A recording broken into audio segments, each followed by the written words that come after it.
Aujourd'hui, je vais vous parler de la honte. Et d'ailleurs, ça faisait partie de mes illustrations. Tout était organisé, en fait. J'étais, pendant la Sainte Seine, en train de me dire, mais ça, c'est un bon exemple.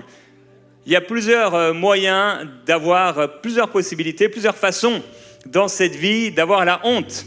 Alors, en effet, on peut tomber des marches ou on peut avoir, pour mesdames, mesdemoiselles, un collant qui se déchire en public, ou à un moment, vous avez, je sais pas, vous êtes en train de faire une dissertation où vous avez un chat dans la gorge et vous n'arrivez pas à vous en remettre.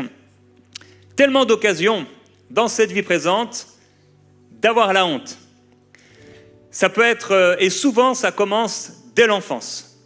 Dès l'enfance, on peut avoir des situations de honte dans nos vies. Par exemple, des humiliations publiques. Vous étiez à l'école et à l'école, on s'est moqué de vous. À l'école, on vous a fait un mauvais coup. On a créé une situation d'humiliation et depuis ce temps-là, vous vivez avec un joug. Et pourtant, ça s'est passé il y a bien longtemps, des années, 10, 20, 30 ans ou plus. Et ça a créé quelque chose dans votre cœur, une blessure et une souffrance. Et ça a attaché à votre vie la honte. Donc, ça peut être une humiliation publique, ça peut être également des échecs scolaires ou des échecs sportifs. Vous pensiez y arriver et vous n'y êtes pas arrivé. Votre famille, vos frères et vos sœurs réussissaient à l'école et vous ne réussissiez pas. Et non seulement vous ne réussissiez pas et vous étiez mal avec vous-même de ne pas pouvoir réussir, mais peut-être qu'un de vos parents se moquait de vous et vous humiliait parce que vous ne réussissez pas. Peut-être qu'un professeur vous disait que vous étiez un moins que rien. Et en fait, toutes ces choses ont créé dans votre cœur des souffrances et des blessures. Ça peut être un rejet social. Vous étiez dans votre enfance à l'école et à l'école, personne ne voulait vous parler. Il y avait un groupe et vous n'étiez pas du groupe. Vous avez été mis à l'écart. Peut-être ça, pendant un temps, vous aviez des amis, mais vos amis vous ont rejeté, se sont moqués de vous. Vous deviez manger tout seul à la table le midi pendant que les autres vous pointaient du doigt. Toutes ces choses causent dans les cœurs de ces enfants et peut-être de l'enfant que vous étiez de la souffrance. Ça peut être bien sûr également toute forme de violence, toute forme d'abus qui ont attaché à la vie de cet enfant et peut-être la vôtre alors que vous étiez enfant, la honte. Ça peut être également en grandissant dans l'adolescence ou dans la vie adulte, ça peut être même des échecs amoureux. Vous pensiez que ça n'a pas fonctionné, la personne vous a vraiment méprisé, a été extrêmement dure avec vous. Tout le monde l'a su, tout le monde l'a appris, peut-être même, malheureusement, dans l'époque dans laquelle nous sommes, on en voit toutes sortes de photos et on vous a vu dans une situation de honte.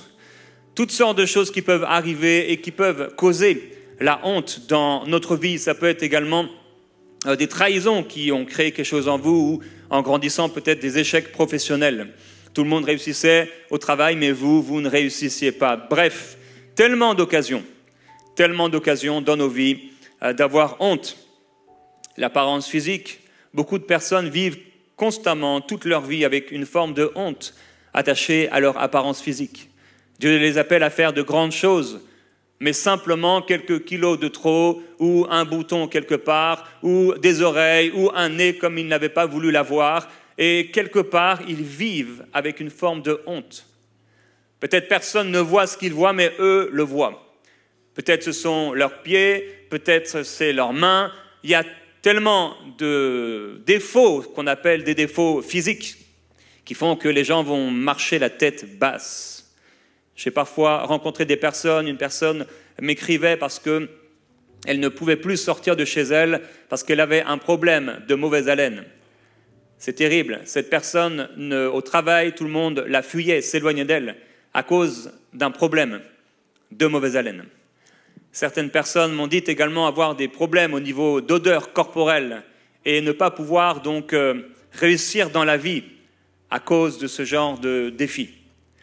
Alors, il y a des choses en effet physiques, il y a des choses extérieures, il y a des choses en nous-mêmes. Ça peut être aussi la discrimination, ça peut être la pauvreté. Quelqu'un a vécu dans la pauvreté et finalement, cette pauvreté a attaché à sa vie la honte. Ça peut être également le fait d'avoir dans votre famille quelqu'un dont on a eu honte, quelqu'un qui avait une maladie mentale par exemple, et alors que ça n'aurait pas dû créer la honte chez vous, ça a créé une honte. Aujourd'hui, le Seigneur veut nous dire, la honte, c'est fini.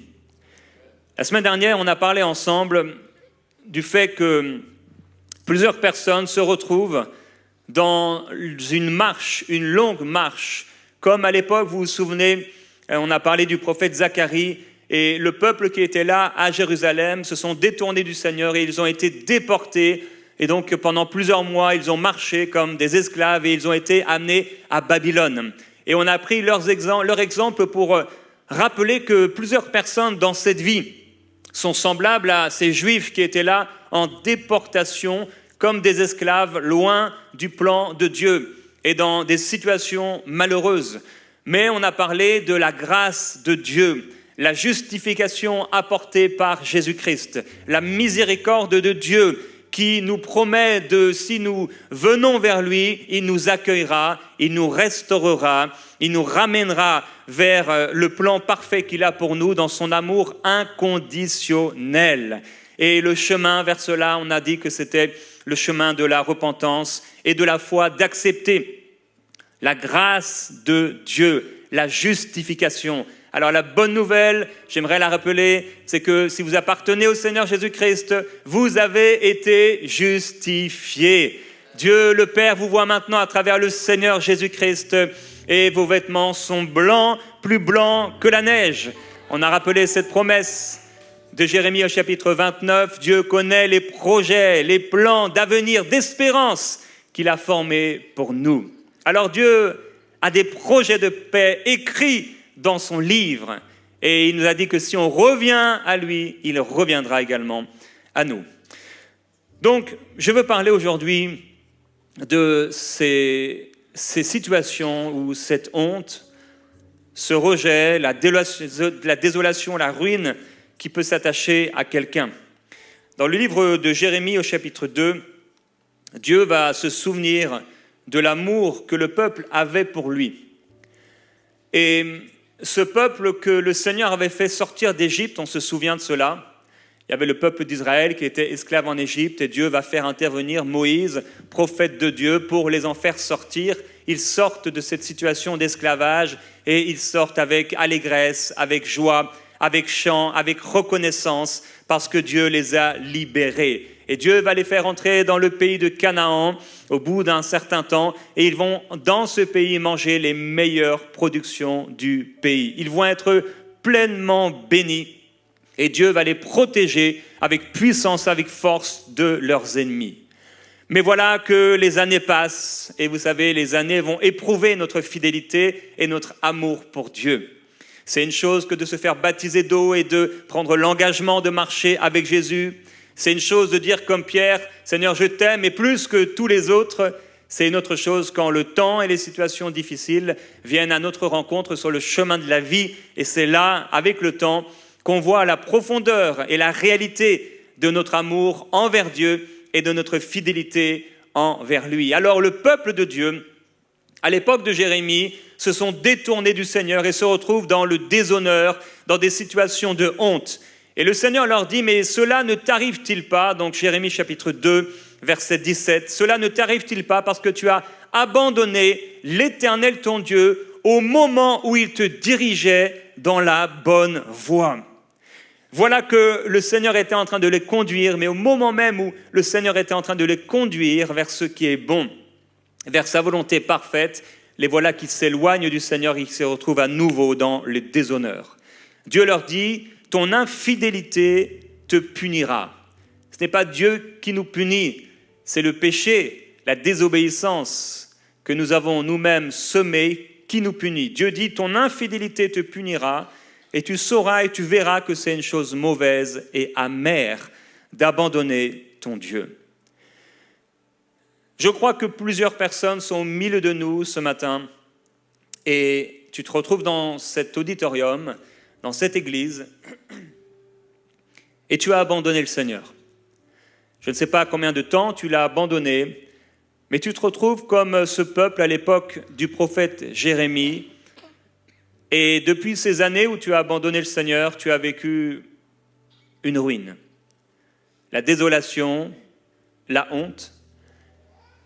Mais merci Seigneur, Dieu t'a attiré dans ce lieu afin d'ôter la honte, d'ôter cette honte de ta vie et de te faire entrer en Canaan, dans le plan parfait de paix et de joie qu'il a prévu pour toi.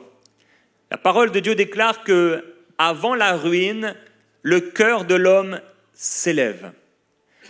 Voyez-vous, un homme, chrétien ou non, peut commencer à s'enorgueillir des choses qu'il possède ou de la situation sociale qu'il a reçue. Quand le cœur de l'homme s'élève, c'est là que la ruine peut arriver. Certaines personnes se sont élevées, enorgueillies. On voit un exemple dans les Actes des Apôtres de cet homme, Hérode, qui est là, et les gens disent « mais c'est la voix d'un Dieu et ce n'est pas la voix d'un homme ».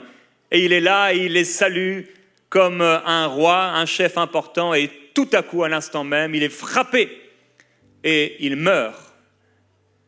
Avant la ruine, le cœur de l'homme s'élève. Et parfois, on marchait avec Dieu, ou pas. Et notre cœur s'est enorgueilli, s'est élevé au point d'imaginer, de penser que quelque part, on pouvait faire les choses sans lui, qu'on n'avait pas besoin de lui. On était assez compétent, intelligent, on avait assez d'expérience pour ne pas avoir Dieu dans notre vie et ne pas avoir besoin de lui parler. J'ai rappelé ce matin dans le message audio que j'ai envoyé sur le groupe de l'Église, donc comme je le fais chaque dimanche matin, pendant que vous vous préparez pour aller dans la maison de Dieu, vous avez un encouragement et je vous ai encouragé à pouvoir vous confier dans le Seigneur pour tous vos projets, même ceux qui paraissent peu importants, comme partir en vacances. Savoir reconnaître Dieu dans tous nos projets, parce qu'on a besoin de lui, c'est lui qui nous conduit et c'est lui qui nous dirige, parce qu'il peut mettre un feu vert ou il peut mettre un feu rouge. Il est Dieu et on veut être conduit par lui. Amen. Dans la Bible, on a aussi des situations de honte. Par exemple, un jour, à l'époque de Moïse, donc ce Moïse que Dieu avait envoyé pour délivrer le peuple, après l'avoir délivré, la sœur de Moïse, donc Myriam, avec Aaron, vont parler en mal de Moïse. Et Myriam va avoir une correction à cause de ce qu'elle avait semé en critiquant le serviteur de Dieu. Il n'y avait aucun homme qui soit semblable à lui dans son humilité. Et pourtant, elle a parlé, voilà, à la va-vite, et elle a reçu la lèpre. La voilà avec la lèpre. Et à l'époque, pour les Juifs, c'était vraiment la situation la plus terrible qui puisse arriver, la lèpre. La lèpre faisait de toi quelqu'un qui devait fuir les gens. Si tu devais vraiment aller dans un endroit où tu croisais quelqu'un, tu devais crier « lépreux, lépreux, lépreux » parce que la lèpre pouvait se transmettre et la lèpre était une situation de honte. Alors quand les gens, même un roi un jour, s'est enorgueilli et a été frappé par la lèpre et il a dû s'éloigner du peuple de Dieu et vivre exclu. Beaucoup de personnes sont semblables à ces lépreux. Leur désobéissance, leur péché, leur choix de vie les ont amenés à vivre comme des lépreux, exclus. Ils peuvent même être au milieu du monde, au milieu de leur classe, au milieu de leur travail, au milieu de l'église, au milieu de leur famille, mais ils vivent comme des lépreux, avec une honte qui est attachée à eux. J'ai parlé, par exemple, de l'apparence physique. La vie d'un grand nombre de personnes est détruite à cause de leur apparence. 10 kilos de trop, 15 kilos de trop peut amener une personne à ne plus avoir aucune relation parce qu'elle pense et elle se voit à travers son poids, à travers son apparence. La bonne nouvelle, c'est que Dieu ne regarde pas à l'apparence, mais Dieu regarde au cœur. Alors j'aimerais te dire que tu es beau, tu es belle pour le Seigneur. Surtout, bien sûr, si ton cœur est bon, Dieu regarde au-delà de l'apparence. Avant la ruine, le cœur de l'homme s'élève. À un moment, le peuple d'Israël, on n'ira pas ensemble dans le texte, mais le peuple d'Israël s'est rangé en bataille contre leurs fameux ennemis, les Philistins. Les Philistins, c'était donc des ennemis, c'était des gens qui détestaient le peuple juif et le peuple de Dieu. Et sur le champ de bataille, alors que le peuple va aller en guerre contre les Philistins, pour l'une des premières fois, le peuple va perdre, et ils vont perdre 4000 hommes. Ils vont rentrer à leur camp militaire, et ils vont dire « Pourquoi l'Éternel nous a-t-il laissé battre aujourd'hui par les Philistins ?» Des fois, des gens se posent la question « Mais pourquoi une telle chose m'arrive ?» Il arrive que cette chose arrive parce que tu as désobéi, parce que tu t'es éloigné du Seigneur, parce que tu ne l'as pas écouté, ou parce que tu n'as même pas demandé à Dieu ce qu'il en pensait. Combien de fois on a pu faire des choses sans demander au Seigneur, parce qu'on se dit, on a l'expérience. Mais ça, c'est l'homme charnel, humain, qui vit comme cela. Nous sommes ses enfants, on a besoin de son instruction. Acheter une voiture, on a besoin de son instruction. Déménager, on a besoin de l'approbation du Seigneur dans notre cœur. Donc chaque chose qui pourrait avoir un impact dans notre vie, on a besoin d'en parler au Seigneur. Et qu'est-ce qui va nous aider? Parce que certains pourraient dire, mais ça va nous demander de prier constamment. Oui, si tu pries chaque matin en te réveillant, eh bien tu auras l'occasion d'en parler au Seigneur. Confie-toi en l'Éternel de tout ton cœur et ne t'appuie pas sur ton intelligence, mais reconnais-le dans toutes tes voies et c'est lui qui aplanira ton sentier. Il te fera manger les meilleures productions du pays si tu te confies en lui. Alors ils ont dit, pourquoi l'Éternel nous a-t-il laissé battre aujourd'hui par les Philistins? Ils disent, allons chercher à Silo l'arche de l'Alliance. L'arche de l'Alliance, on se souvient que c'est vraiment, à l'époque, quelque chose d'extraordinaire. C'est la représentation de la gloire de Dieu, de la présence de Dieu. Et donc, ils vont amener l'arche de l'Alliance dans le camp. Et lorsqu'ils amènent l'arche de l'Alliance dans le camp, tout le peuple est en fête. Au point où même les Philistins ont peur. Ils ont peur parce qu'ils savent la puissance de l'arche de l'Alliance. Mais ils s'encouragent et ils se fortifient les uns et les autres. Et finalement, ils vont battre le peuple de Dieu. Et 30 000 hommes vont mourir. Et la défaite va être très grande. Pourquoi ? À l'époque, ils étaient à l'époque du sacrificateur Élie. Il y avait parmi ses fils 2 hommes, parmi ses sacrificateurs 2 hommes, qui faisaient toutes sortes de choses honteuses. Ils couchaient avec plusieurs femmes qui étaient là et qui se regroupaient à l'entrée de la tente de la rencontre. Ils volaient dans les offrandes, ils méprisaient Dieu. Et celui qui était à l'époque responsable du peuple de Dieu, eh bien, ne faisait rien. Et parce qu'ils ont désobéi au Seigneur, parce qu'ils ont méprisé le Seigneur, il leur est arrivé tout ce qui leur est arrivé. C'est toujours une mauvaise idée de mépriser Dieu. Si vous avez suivi un peu ce qui s'est passé dans ces Jeux Olympiques, la France a été très fière et très heureuse de représenter le repas du Seigneur à la scène avec des drag queens, etc. et situation de nudité ou presque nudité. Et la parole de Dieu déclare qu'ils sont fiers de ce qui fait leur honte. Ces choses ne sont pas nouvelles. Il n'y a pas vraiment de quoi être étonné. On sait dans quel temps nous sommes. Avant la ruine, le cœur de l'homme s'élève. C'est dangereux de mépriser le Tout-Puissant. Dieu est bon, il est amour, mais il est aussi un feu dévorant. Alors, parce que le peuple de Dieu a désobéi au Seigneur, il se retrouve dans cette situation. Et il y a des situations donc de désobéissance qui vont nous jeter dans la honte. Au fond du grand poisson avec Jonas. On se souvient de ce qui lui est arrivé. Le Seigneur l'appelle à aller à Ninive pour que cette ville que Dieu aime, parce qu'il est plein de compassion, et Dieu est plein de compassion pour la France dont j'ai parlé, et pour ces gens qui étaient là et qui se sont moqués de lui. Il est plein de compassion et il est plein d'amour. Et Dieu, dans sa compassion, va appeler Jonas a adressé un message de repentance pour Ninive, une ville qui s'était détournée du Seigneur. Il va refuser d'aller et finalement il se retrouve dans une situation difficile. Il se retrouve au fond du bateau, puis jeté dans la mer et au fond de ce grand poisson.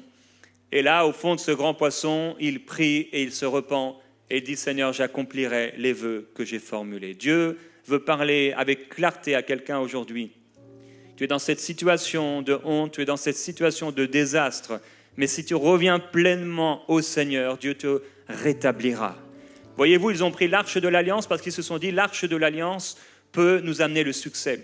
Quelqu'un peut vouloir revenir à Dieu ou peut vouloir prendre Dieu dans sa vie, mais il ne s'agit pas de prendre Dieu dans sa vie. Il ne s'agit pas de s'imaginer que parce que je vais à l'église, je vais réussir dans la vie. Parce que je vais à l'église, je vais vivre vraiment le 100% que Dieu a prévu pour moi. Comme quelqu'un a dit, si je vais dans une boulangerie, je ne deviens pas une baguette de pain. Si je vais dans un garage, je ne deviens pas une voiture. Si tu vas à l'église, tu ne deviens pas le meilleur des chrétiens. Et ça ne fait pas de toi quelqu'un qui obéit à Dieu. Non seulement on a besoin d'aller dans la maison de Dieu, à l'église, mais on a surtout besoin de bien écouter et de pouvoir mettre en pratique la parole. Mettons en pratique la parole de Dieu. Donc, Jonas va revenir à son engagement. J'accomplirai les vœux que j'ai formulés. Parce qu'il avait dit au Seigneur, cette prière ne nous est pas révélée, mais c'est ce qu'il dit dans le ventre du grand poisson. Certains ont pensé une baleine. Il dit, j'accomplirai les vœux que j'ai formulés. Quelqu'un ici a prié un jour. Seigneur, je te donne ma vie, je te suivrai. Et pendant un temps et depuis un certain temps, tu t'es éloigné du Seigneur. Peut-être tu es en train de revenir à Dieu. Et c'est une bonne chose. Continue. Mais n'imagine pas que c'est simplement le fait d'aller à l'église qui va amener Dieu à rétablir ta vie. C'est le fait que tu lui donnes tout ton cœur. Offre-lui tout ton cœur. Et suis-le. Ce n'est pas à lui de te suivre dans tes plans. C'est à toi de le suivre dans ses plans. Ce n'est pas nos plans. Ce n'est pas nos projets. Ce sont les siens. Les siens sont les meilleurs pour toi. Les meilleurs pour ton avenir. Dans le livre des psaumes, par 3 fois au chapitre 80, le psalmiste va dire « Ô Dieu, relève-nous, fais briller ta face et nous serons sauvés. Ô Dieu, relève-nous ». Quelqu'un ici a besoin de dire au Seigneur et a dit au Seigneur comme une prière qui peut-être ne s'est pas exprimée avec des mots, mais ton cœur a dit « Seigneur, relève-moi ». Peut-être par une situation de péché ou pas. Peut-être c'est les choses dont j'ai cité en introduction qui se sont attachées à toi. Tu n'étais pas responsable. Mais parce qu'on s'est moqué de toi, parce qu'on t'a trahi, parce que tu t'es retrouvé dans des situations de honte, parce que tu es tombé des marches, tu te retrouves dans une situation où ta vie est attachée à quelque chose. Tu ne pourrais plus mettre peut-être le doigt sur cette chose. Et si on faisait un petit travail avec toi, et je prie que le Saint-Esprit fasse ce travail en toi, tout à coup, tu vas te souvenir de l'événement qui a marqué ta conscience et qui a attaché à ta vie comme une chaîne la honte. Ça t'a empêché de pouvoir te présenter dans un travail. Tu aurais voulu faire ce travail, mais tu t'es dit non, je suis nul. En réalité, tu n'étais pas nul. Mais cette chaîne qu'on a attachée à toi par cette blessure te fait croire que, comme un cordon ombilical rattaché à la honte, rattaché à un événement, et tu vis tous les jours de ta vie avec cette chaîne. Tu portes un boulet.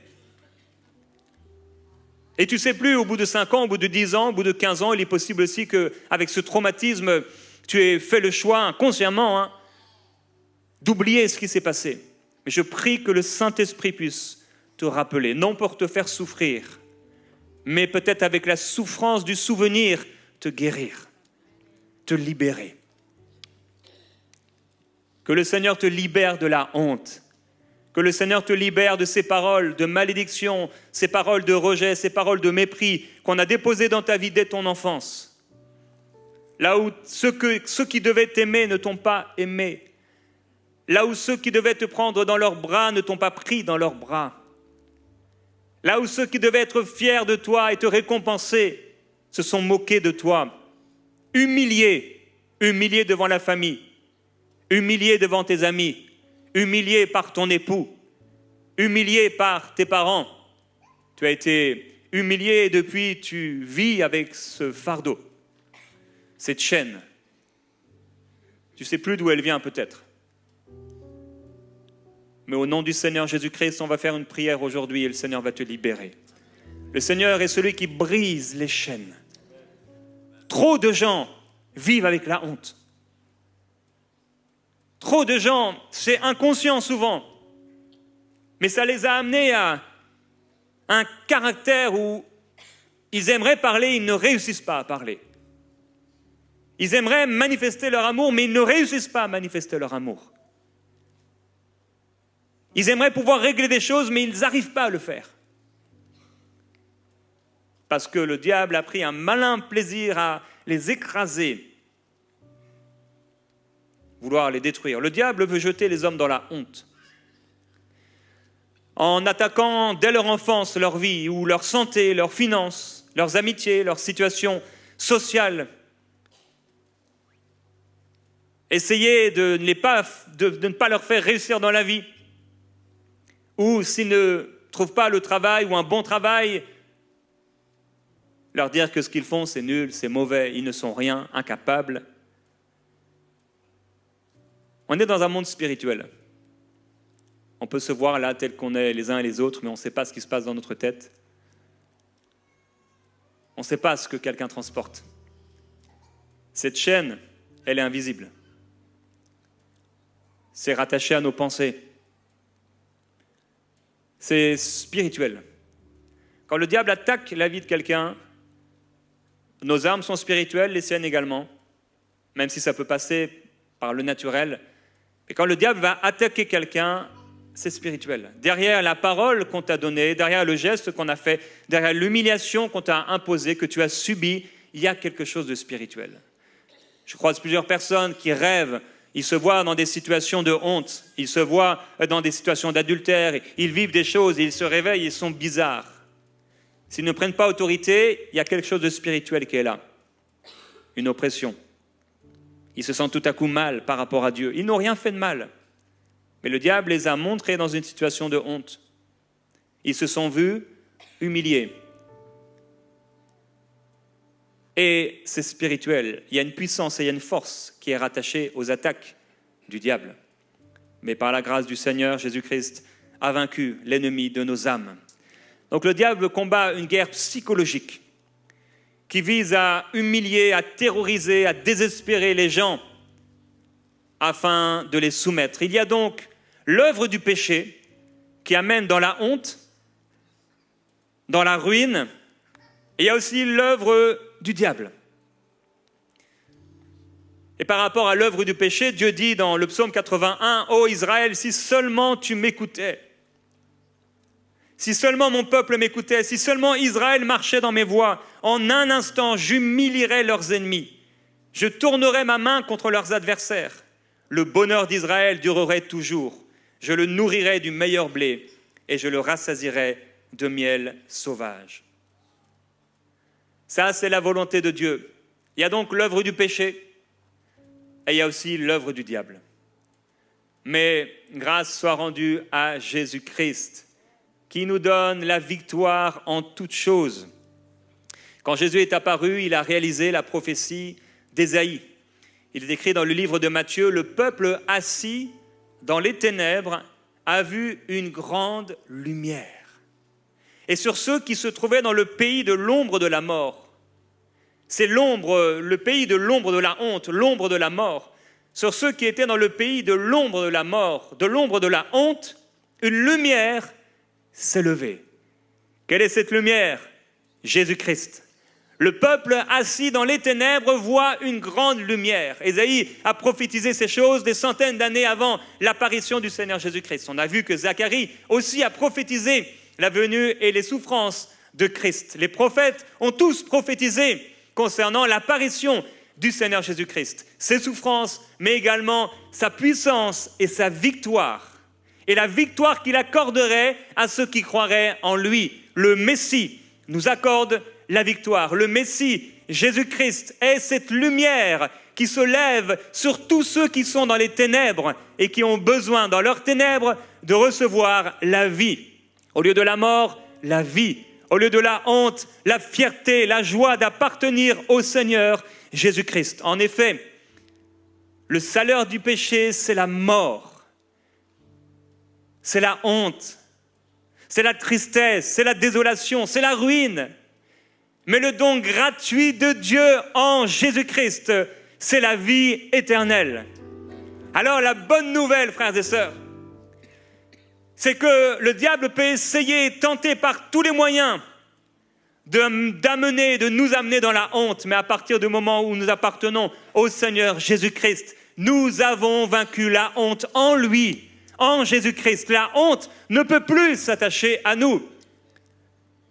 Quand j'ai vu ce qui s'est passé pour les Jeux Olympiques, j'ai dit j'ai eu honte. J'ai honte, mais pas pour moi-même. On peut ressentir la honte, mais on ne vit pas avec la honte. J'ai eu honte pour la France. J'ai eu honte pour le gouvernement qui a choisi de représenter son pays avec de l'impudicité, montrant cela à des centaines de millions de personnes dans le monde. Ils ont voulu montrer, voilà ce qu'est la France. Quelle honte. Terrible. On a vu une partie dans une image d'un sexe d'homme, comme ça. Ils font leur fierté de ce qui fait leur honte, nous dit le Nouveau Testament. Quand Jésus est apparu, il avait un message. C'est le même message que Dieu donne encore aujourd'hui au monde. Il disait « Repentez-vous, car le royaume des cieux est proche. » Matthieu chapitre 4, verset 16, qui nous montre la réalisation de la prophétie d'Ésaïe. Le peuple assis dans les ténèbres a vu une grande lumière. Le verset suivant nous dit que Jésus a commencé à prêcher « Repentez-vous, car le royaume des cieux est proche. » C'est le message que Dieu donne, c'est le message de l'Évangile, c'est le message que Dieu donne à tous. Se repentir, faire demi-tour à un certain style de vie, à une certaine façon de vivre, à une vie sans Dieu, ou à une vie où on prend un peu de Dieu, l'arche de l'alliance, on s'imagine que tout va bien aller. On fait semblant, on se change, on s'habille bien, on va à l'église et on pense que... Mais non, c'est beaucoup plus que ça. C'est donner son cœur à Dieu. C'est vivre avec Jésus-Christ et le suivre comme non seulement le Sauveur, mais le Seigneur, celui qui dirige tout. Alors il les appelle à la repentance et on va voir qu'il va rencontrer plusieurs disciples et il les amène avec lui. Il y a le message de Jésus, il y a l'appel de Jésus. Jésus-Christ nous a appelés. Jésus-Christ t'a appelé. Quel grand jour, que le jour glorieux où tu as reçu la révélation de Jésus-Christ. Comme Saul de Tarse sur son chemin reçoit la révélation de celui qu'il combattait. Tout à coup, sa vie est transformée. Est-ce que tu peux te souvenir, mon frère, ma sœur, du jour où Jésus-Christ s'est révélé à toi? Est-ce que tu peux te souvenir et te rappeler comment ton cœur a reçu la paix? Après des années de dépression, de souffrance et de tristesse, tout à coup, ton cœur a été rempli de paix. Est-ce que tu peux te souvenir de la honte que tu vivais autrefois? Mais quand tu as reçu le Seigneur Jésus-Christ, il a chassé la honte, ôté la honte, brisé la honte. Est-ce que tu peux te souvenir des oppressions qui étaient là dans ta vie, les addictions qui étaient là dans ta vie, mais tout à coup, en regardant à Jésus-Christ, en le recevant comme ton sauveur, tu as trouvé la vie? Tu t'en souviens?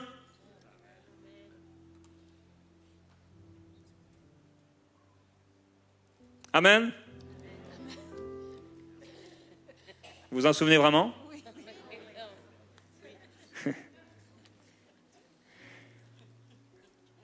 Alors, il y a son message, il y a son appel, et les versets plus loin, il est écrit, Jésus parcourait toute la Galilée, il enseignait dans les synagogues, prêchait la bonne nouvelle du royaume et guérissait toute maladie et toute infirmité parmi le peuple. Sa renommée se répandit dans toute la Syrie, on lui amenait tous ceux qui souffraient de maladies et de douleurs diverses, des démoniaques, des lunatiques, des paralytiques, et il les guérit, et de grandes foules le suivirent partout. Jésus-Christ est celui qui libère de toute souffrance, de toute maladie, de tout traumatisme, de toute honte. Et tu peux te dire, mais moi, voilà, je suis chrétien. Mais il est possible qu'il y ait quand même une situation dans ta vie de honte. Ce sont ces petites pensées qui viennent de comparaison. Tu te compares avec les autres. Ce sont des pensées qui viennent pour t'amener dans la honte. Et la honte prend plusieurs formes. Mais il s'est passé quelque chose pour nous à travers l'œuvre de Jésus-Christ. Le livre de Romains, au chapitre 8, au verset 1, nous dit et nous donne cette bonne nouvelle. Il n'y a donc maintenant plus aucune condamnation pour ceux qui sont en Jésus-Christ. La réalité, c'est qu'on peut tomber d'un escalier, déchirer son collant en public, ne pas réussir à parler à un moment parce que pris dans le stress. On peut échouer un examen, avoir un problème et une situation de honte et ne pas avoir honte. Je ne sais pas quelles sont les pires hontes, les pires peurs, les pires phobies des gens. Peut-être avoir un morceau de papier toilette qui est là derrière ton pantalon et tu marches devant les gens.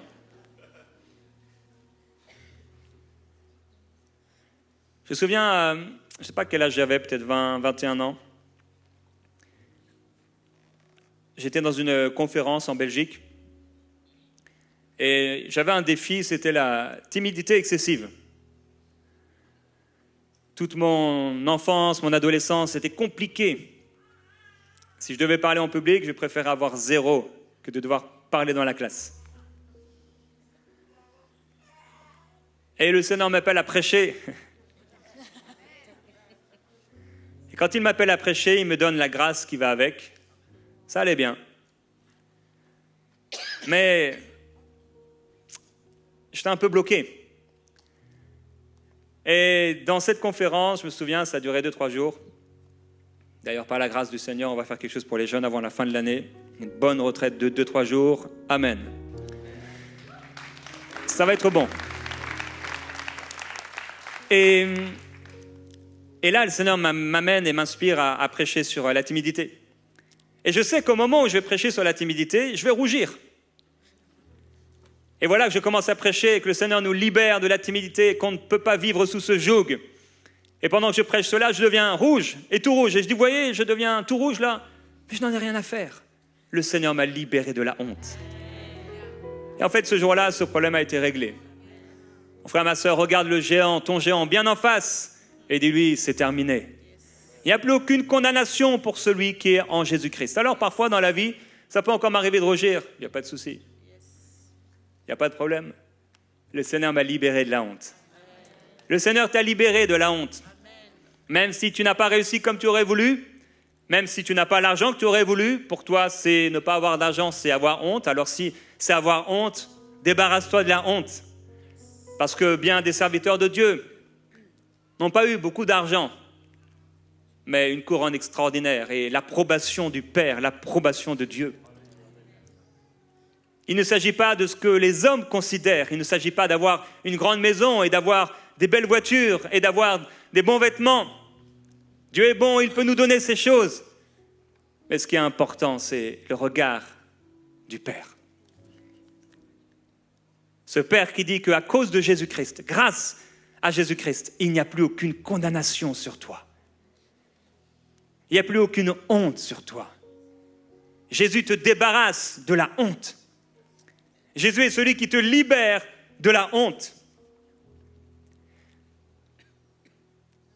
Paul dit, vous n'avez pas reçu un esprit de servitude pour être encore dans la crainte, mais vous avez reçu un esprit d'adoption par lequel nous crions « Abba, Père ». Auparavant, tu ne pouvais même pas parler, alors n'imagine même pas crier. Mais Paul nous révèle qu'on a reçu l'Esprit de Dieu et l'Esprit de Dieu en nous nous amène à pousser des cris. Voilà pourquoi quelqu'un qui était timide, quelqu'un qui était réservé, quelqu'un qui avait un peu de la honte, Quand il commence à s'approcher du Seigneur, son visage est rayonnant de joie. Et il n'a plus à avoir honte. Il n'a plus à rougir. Parce qu'en regardant à ce que Jésus-Christ a accompli, on a le meilleur avec nous. Oui, Jésus est là dans le bateau. Jésus est la meilleure personne avec qui on peut être. Il n'y a personne qui peut nous rendre fiers comme lui. Jésus dit, ne vous réjouissez pas de ce que les démons vous soient soumis, mais de ce que vos noms sont inscrits dans le livre de vie. On peut être heureux parce que nos noms sont inscrits dans le livre de vie.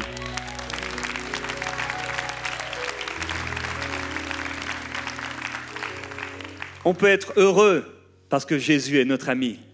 Il est de notre côté. Il est avec nous. Il nous a aimés. Il a enlevé la honte. Alors, ces quelques kilos de trop, ne les considère plus. Tu peux vouloir changer quelque chose dans ta vie, mais que cela ne soit pas rattaché à une honte. La honte, Jésus l'a ôtée. La honte, Jésus l'a prise sur lui. En réalité, la honte du monde entier est tombée sur lui. Et c'est par ces meurtrissures que nous avons été guéris. Non seulement physiquement, mais aussi émotionnellement, psychiquement, psychologiquement. On a été guéris. Il nous a libérés. Il nous a guéris. Il est écrit dans Ésaïe, « Il détruira la mort par sa victoire. Et le Seigneur essuiera les larmes dessus tous les visages. Et il fera disparaître le déshonneur, la honte, l'insulte, l'outrage de son peuple. » C'est arrivé à la croix. À la croix, il a essuyé nos larmes. Combien de personnes pleuraient, mais en recevant ce que Jésus-Christ a accompli à la croix, les larmes ne sont plus. C'est pourquoi le psalmiste dit, « Tu as changé mon deuil en allégresse. » Dieu te fait oublier la honte. Il ne te le fait pas la dissimuler au fond du sable, creuser dans un trou, non. Il te libère de cela, il te purifie de cela. La honte ne sera plus ton partage. Le sang de Christ nous a rachetés et a purifié nos consciences des œuvres mortes. Il a purifié nos cœurs. Il a purifié nos pensées par rapport à la honte. Mon frère, ma sœur, refuse la honte. Dieu dit, écoutez-moi, vous qui connaissez la justice, ne craignez pas l'opprobre, qui veut dire la honte des hommes. Et encore dans Ésaïe, ne crains pas, car tu ne seras pas confondu. Ne rougis pas, car tu ne seras pas déshonoré, mais tu oublieras la honte de ta jeunesse. Toutes les hontes dont j'ai pu parler. Et tu ne te souviendras plus de la honte de ton veuvage. Dieu est en train de dire, du début jusqu'à la fin de ta vie, j'enlève la honte. J'enlève ta honte passée, j'enlève ta honte présente. Le Seigneur enlève la honte. Ce boulet, cette chaîne que tu portais, que tu transportais, le Seigneur Jésus-Christ vient la briser aujourd'hui. Il vient détruire cette chaîne par sa puissance. Il vient détruire la chaîne de la honte, les chaînes de la honte, les chaînes de la ruine, les chaînes de la désolation. J'aimerais qu'on puisse prier. Dans ta vie,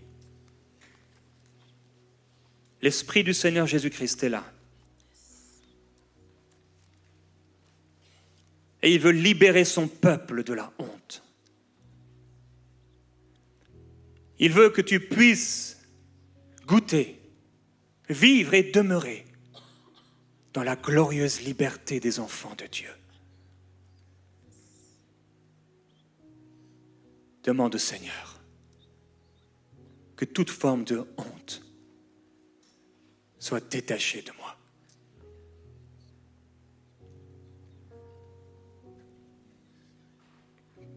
Merveilleux Jésus-Christ. L'Esprit de Jésus est là.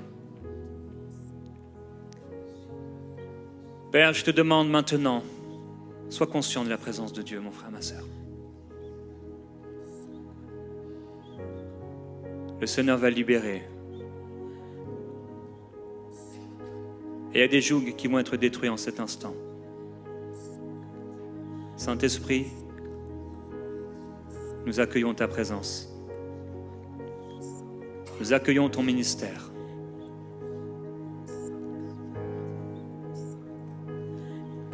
Et sabra kayabai terebaya setalayandaya. Isabra tayamai teblaba koreaba setebebebaya setababaya. Isamaye se babayo ke baba setababaye setabayo ke abaye. Isamaye se kabalo setababaya setabradayo ke amamayaye. La honte disparaît, il te libère, il te libère. La honte disparaît de ta vie. Cette humiliation, il l'a prise sur lui. Reçois la délivrance, mon peuple. Reçois la délivrance. J'ai pris ta honte. J'ai pris ta honte. J'ai pris ta honte. Dans le nom du Seigneur Jésus-Christ, là où tu étais enfant et tu as été méprisé, tu as été frappé, humilié par ton Père. Dans le nom de Jésus, sois libéré. Au nom de Jésus-Christ, là où tu as été humilié en public, tu as été déshonoré, sois libéré maintenant au nom de Jésus-Christ.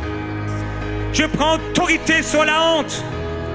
Sois délivré au nom de Jésus-Christ. Ouvre ton cœur. Ouvre ton cœur. N'aie pas peur d'exposer ton cœur à Dieu. N'aie pas peur de dire au Seigneur et de revoir cette image. Regarde, tu as été rejeté, frappé. Tu as été humilié. Reçois la délivrance. Reçois la délivrance. Reçois la délivrance. Et sababalo kebaya sete bebe abaye se. Isabaye sete ababaye. Ikale sabrobo setayadaye sete lelea. C'est un moment de ministère de l'esprit. Restons concentrés. Isabrabo setayaba kele debaya sete labaye sete leababaye. Ici cabre c'était ababaye c'était abatele abaya c'était abaye kwendaya c'était. Tu étais une jeune fille et on t'a humiliée. Tu as été abusée. On t'a pris ton honneur. On t'a pris ton honneur. Tu avais besoin d'être aimé. Mais on a pris ton honneur.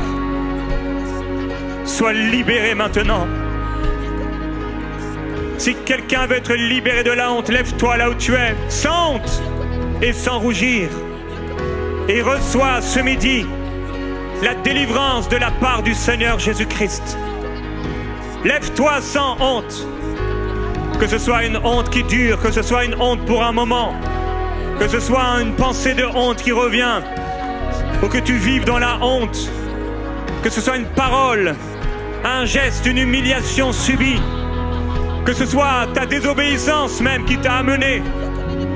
Sois libéré, n'aie pas honte. C'est le moment où tu dois briser l'intimidation. Tu dois briser cela et regarder en face. Regarder en face cette honte. Et dire au Seigneur, aujourd'hui, je suis libéré en Jésus-Christ. Je prends autorité au nom de Jésus-Christ sur tout esprit de honte. Je brise par la puissance du Seigneur toute chaîne qui est rattachée à ce joug dans ta vie. Là où tu portais des vêtements ridicules, là où tu portais des vêtements troués, Tes amis se moquaient de toi, tes collègues de classe se moquaient de toi. Là où tu as été déshonoré, tu as vécu l'adultère. Ta femme, ton mari t'a trompé et la honte s'est attachée à toi. Et ça a laissé un reste, ça a laissé quelque chose dans ton cœur. Aujourd'hui, en cet instant, le Seigneur veut te libérer. Il veut te libérer. Tu as eu honte, tu as pensé que ton père, ta mère te disaient constamment de te taire. Et à force de te dire de te taire, tu ne voulais pas parler. Et ça a créé en toi un caractère de quelqu'un qui ne veut pas parler. Tu n'arrives pas à parler, tu n'arrives pas à prendre le contrôle. Et tout ça, c'est quoi? C'est la honte. Tu as honte et tu penses être nul. Tu penses ne rien avoir à dire. Tu penses ne rien valoir. Mais aujourd'hui, le Seigneur te libère. Est-ce que tu es dans la foi, mon frère, ma sœur? Paul dit, est-ce que vous avez reçu la guérison et la délivrance en accomplissant les œuvres de la loi ou en écoutant avec foi? Selon ta foi, il va se passer quelque chose. Mon frère, ma sœur, reçois la délivrance. Sois dans la foi qu'il se passe quelque chose de surnaturel en cet instant. Il ne s'agit pas de moi, il ne s'agit pas de quelqu'un, il s'agit de Jésus-Christ qui en ce moment est là dans ce lieu pour briser les chaînes. Briser les chaînes. Pour briser les chaînes. Pour briser les chaînes. Il brise les chaînes. Briser les chaînes. Il brise tes chaînes. Il brise tes chaînes. Que ce soit dans cette salle ou là où vous écoutez maintenant, recevez la délivrance au nom de Jésus-Christ. Que l'oppression disparaisse de ta vie. Au nom de Jésus, crache ce démon de honte. Crache maintenant cette humiliation. Au nom du Seigneur Jésus, reçois la délivrance là où tu es. Sois libéré maintenant. Oh, si tablababaye, c'est talabaye. Il me fit voir le souverain sacrificateur Josué avec des vêtements sales et Satan, l'accusateur, venu pour l'accuser.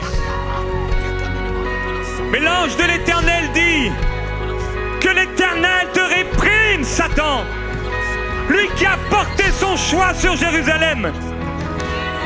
Dans le nom de Jésus-Christ, je déclare que l'Éternel te réprime, Satan, maintenant. Oh, honte, où est ta victoire? Honte, où est ta victoire? La honte a été engloutie par la mort du Seigneur Jésus-Christ. Il est ressuscité d'entre les morts avec la victoire pour partage. Il a pris sur lui et il a amené dans les profondeurs de la terre, dans le séjour des morts, ta honte. Il l'a prise avec lui.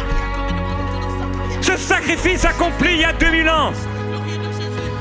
Cela comprenait non seulement ton salut, mais également la délivrance de cette honte et de ce rejet dans ta vie. Il a pris, il a emporté avec lui les déshonneurs. Il a emporté avec lui. Et lorsqu'il est sorti du tombeau, ressuscité d'entre les morts, il est venu avec la victoire. Il est venu avec la paix. Et il a déclaré aux disciples qui avaient peur, recevez ma paix. Recevez ma paix. En cet instant, reçois la paix du Seigneur. Il dit que l'Éternel te réprime, Satan. Et on mit sur sa tête un turban pur. Et on lui donna une tunique pure. Au nom de Jésus-Christ, j'enlève de ta tête tout ce qui a pu être posé sur elle. J'enlève de ton âme au nom du Seigneur Jésus-Christ toutes les paroles de malédiction et de mépris que tu as reçues dans ta vie. Et le Seigneur lui-même dépose par sa grâce et par l'œuvre expiatoire de Jésus-Christ, l'œuvre victorieuse de Jésus, là où il t'emmène avec lui dans son cortège triomphal, il dépose sur ta tête maintenant un turban pur. Touche ta tête. Touche ta tête. Il y a un turban pur sur toi maintenant. Et le Seigneur enlève ce vêtement de souillure qui était sur toi. On t'a mis une tunique, un vêtement de souillure, une oppression qui t'a amené dans ce que tu es aujourd'hui. Des incapacités, des impossibilités, des faiblesses. La capacité de rêver, la capacité de croire, la capacité de parler, la capacité de faire ce que tu sais pouvoir être appelé à faire. Reçois cette tunique maintenant. Enlève, enlève. Ce n'est pas par ta force, c'est le Seigneur qui le fait, mais comme un geste prophétique. Enlève cette tunique. Enlève ce vêtement sale. Enlève ce vêtement sale maintenant et jette-le au nom de Jésus-Christ dans la mer de l'oubli. Et revêt-toi maintenant de cette tunique de fin lin que le Seigneur te donne, d'un manteau de justice, un manteau d'allégresse. L'esprit que Dieu a fait habiter en toi crie: Abba Père, Abba Père. Je ne suis plus esclave de la honte. Je suis libéré de la honte. Je suis libéré de mes chaînes. Au nom de Jésus-Christ. Sois libéré. Sois libéré. Sois libéré. Si tu sens que tu as besoin de prière, tu peux t'avancer. Je vais demander à l'équipe de prier pour toi. Tu sens vraiment, tu as besoin de prière. Tu as besoin d'une prière particulière. Approche-toi s'il te plaît là où tu es. Et on va prier. S'il y en a qui ont besoin. Et vous pouvez vous mettre de ce côté s'il vous plaît ici. Voilà. Mettez-vous ici. Et pendant que vous avancez, je veux faire un appel. Tu es dans ce lieu aujourd'hui. Et tu veux recevoir le Seigneur Jésus-Christ dans ton cœur, la vie éternelle. Dieu a tant aimé le monde qu'il a donné, envoyé son Fils unique, Jésus-Christ, pour porter ta condamnation, ta culpabilité, tes péchés, ta malédiction. Tu es dans ce lieu et tu veux recevoir le Seigneur Jésus-Christ. Là où tu es, lève la main. Je veux prier pour toi. Il y a certainement ici quelqu'un qui veut recevoir le Seigneur Jésus-Christ. Peut-être tu t'es approché, peut-être tu es encore assis à ta place. Si c'est toi, tu veux recevoir le Seigneur Jésus-Christ. Oui, je vous vois. Est-ce que quelqu'un d'autre veut recevoir Jésus? Là où tu es, lève la main. N'aie pas honte. N'aie pas honte.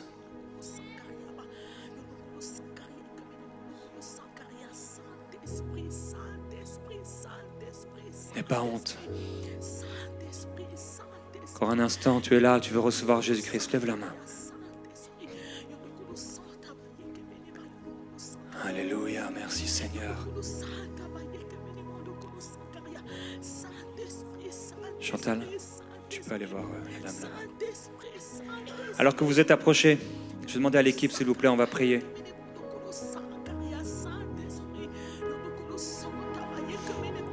Prière de délivrance.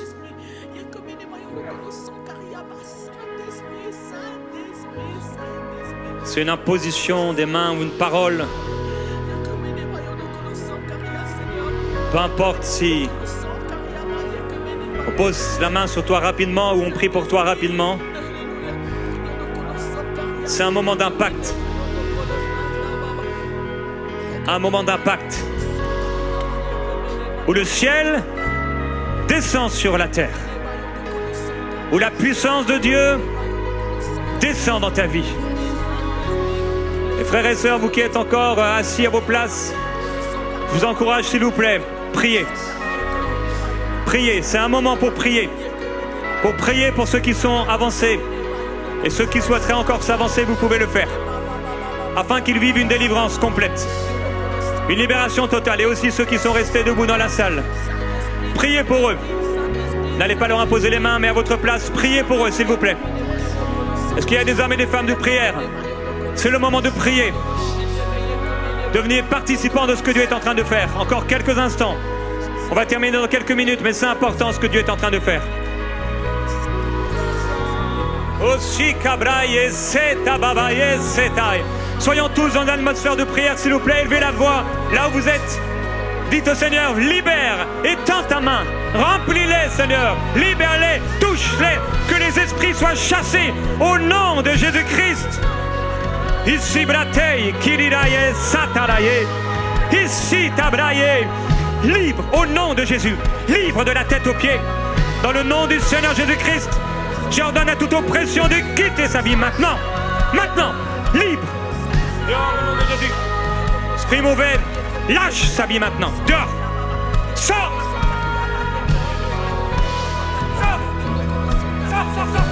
Sors. C'est terminé. Son joug est brisé. C'est terminé. Libre. Entièrement libre. Le Christ a franchi pour la réelle liberté. Si le Christ vous a franchi, vous serez réellement libre. Tu es libéré, mon ami. Tu es libéré de ces liens, les liens de la honte. Au nom de Jésus-Christ. Je vois des personnes devenir adultes et délaisser l'enfant blessé. Au nom de Jésus. Au nom de Jésus-Christ. Alléluia, oui. Seigneur, merci, tu libères. Et si kabradala de setelelea. Alors que vous êtes avancés, ressentez la présence de Jésus. Recevez la présence de Jésus. Concentrez-vous sur la présence de Jésus-Christ. Et recevez la délivrance. Et si kabraye, si tabaye, tete ababaye, setaya tele taya daye. Setaya bele tele ababaye. Tu as l'impression qu'on t'a mis comme une camisole de force, comme un vêtement trop étroit depuis trop longtemps. Tu as l'impression d'être comme asphyxié. Tu as l'impression qu'il y a quelque chose de tellement plus grand. Mais tu te sens compressé, oppressé, limité. Mais aujourd'hui, le Seigneur te libère entièrement et te donne un large vêtement. Eiklidalalo setelelea. Ibrasiti lila maile lukobrasitiam. Toute parole de malédiction est brisée. Toute parole de rejet est brisée. Dans le nom glorieux de Jésus-Christ, celui qui libère. Celui qui dans son amour libère. Et celui qui frappait de son marteau le dos des hommes, des femmes. Jésus-Christ vient briser le marteau qui frappait ton dos. Le Seigneur te libère. Et aujourd'hui, une saison nouvelle se lève dans ta vie. Tu es libéré.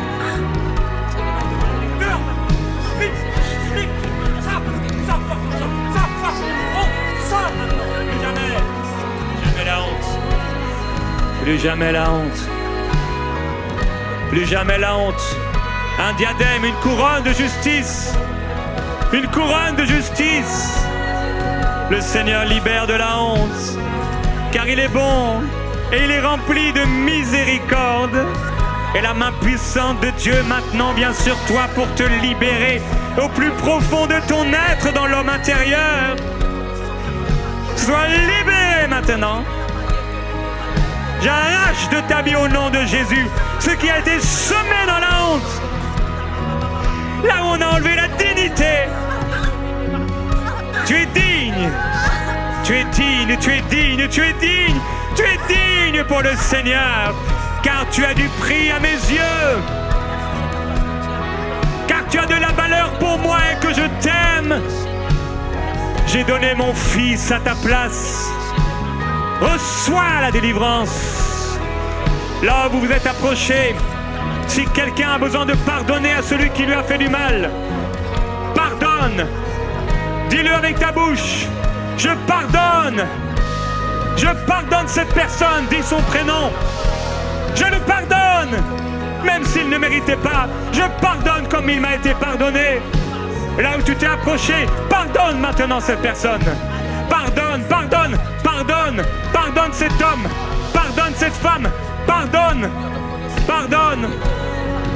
Au nom de Jésus-Christ. Jésus, Jésus, Jésus, Jésus, Jésus. Tu as changé mon deuil en allégresse. Tu as changé mon deuil en allégresse. Tu as changé mon deuil en allégresse. Le diable est un menteur. Menteur depuis le commencement. Menteur depuis le commencement. Il change la grâce de Dieu en dissolution. Mais il change aussi l'image de ce que Dieu a fait de nous. En pauvreté. En faiblesse. Mais le Seigneur te libère. Ouvre les yeux des cœurs, Jésus-Christ, afin qu'ils puissent voir la gloire que tu as déposée sur eux. La gloire sur eux. La gloire sur eux. La gloire sur eux. La gloire sur eux. La gloire sur eux. Je leur donnerai la gloire au lieu de la honte. Et un vêtement de louange au lieu d'un esprit abattu. La gloire descend sur toi. Aujourd'hui, es-tu prêt? Es-tu prête à vivre vraiment pour moi?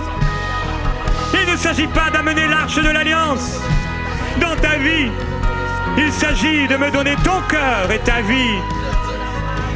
Reviens à moi et je reviendrai à toi. Approche-toi de moi et je m'approcherai de toi. Je serai fidèle.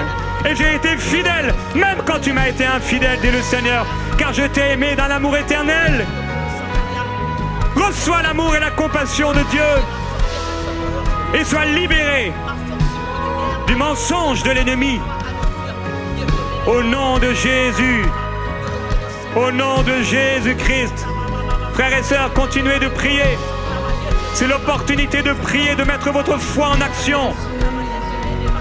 Oh Jésus-Christ, tu fais de cette maison une maison de prière. Tu nous libères, Seigneur, là où on a pensé ne pas réussir. On a vécu l'échec et on a pensé être un échec. Il est menteur depuis le commencement. Oh, tu as dit, si on te touche, si on nous touche, on touche la prunelle de tes yeux.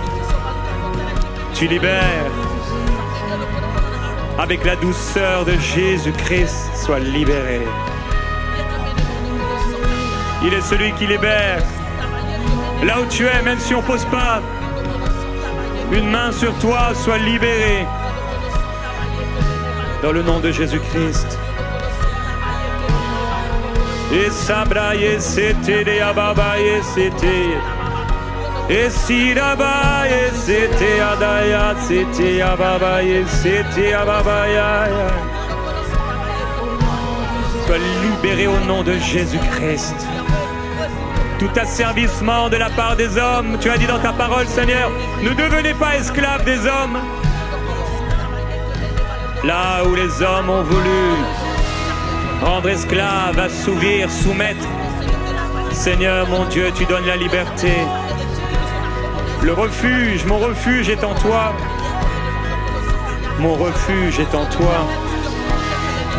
Mon refuge est en toi. Mon refuge est en toi. Toi, mon libérateur. Mon libérateur. Toi, mon bouclier, mon roc. C'est en toi que j'ai mis ma confiance. En toi, j'ai la liberté. En toi, j'ai la liberté. Au nom de Jésus-Christ, le Seigneur libère des situations familiales. Situations familiales de honte. Le Seigneur libère. Le diable a voulu exposer ta famille amener la honte dans ta famille. Mais le Seigneur libère de tout cela. Il libère de tout cela. Ta famille est rachetée, libérée par le sang de l'agneau. Et toute captivité, toute malédiction est brisée. Au nom de Jésus-Christ, la malédiction est brisée. Et au nom de Jésus-Christ, j'ordonne à toute malédiction, dans toutes les générations, d'être maintenant brisée au nom de Jésus. Toute malédiction du père, de la mère, soit libérée au nom de Jésus-Christ. Soit libérée dans le nom du Seigneur. Car le Seigneur t'a aimé. Car le Seigneur t'a aimé. Car le Seigneur t'a aimé. Sobre de taya baba yesete. Et sabra de sete ababa yesete aya. Et kerere sete ababa yesete. Ese cabra tete ababaye, sete ababaye, sete li ababaye teye. Ese tababaye, sete li sete ababaye.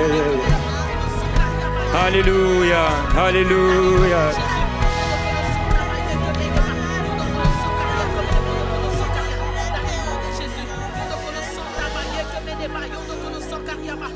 Le roi David va dire: n'y a-t-il plus personne de la famille de Saül pour que j'use envers lui de la bienveillance de Dieu?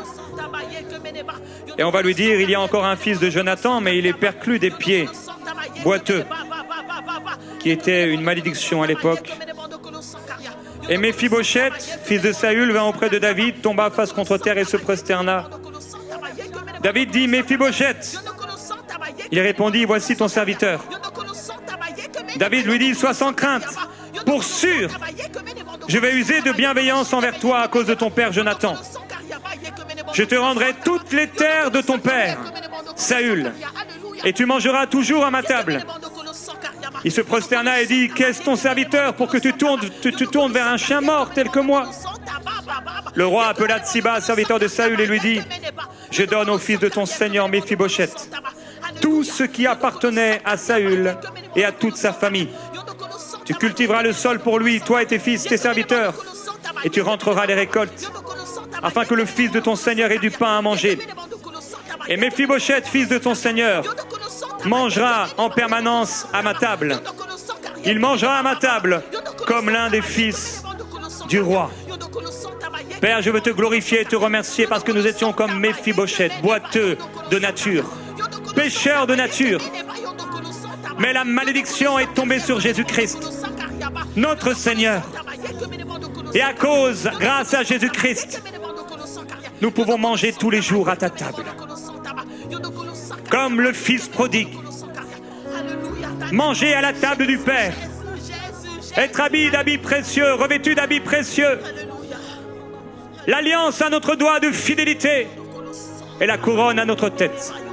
Père, c'est ce que je déclare au nom de Jésus-Christ. Sur chaque personne, ils ont été justifiés et la honte les a quittés, car tu les aimes. Je te glorifie, Seigneur. Amen. Amen. Gloire à Dieu.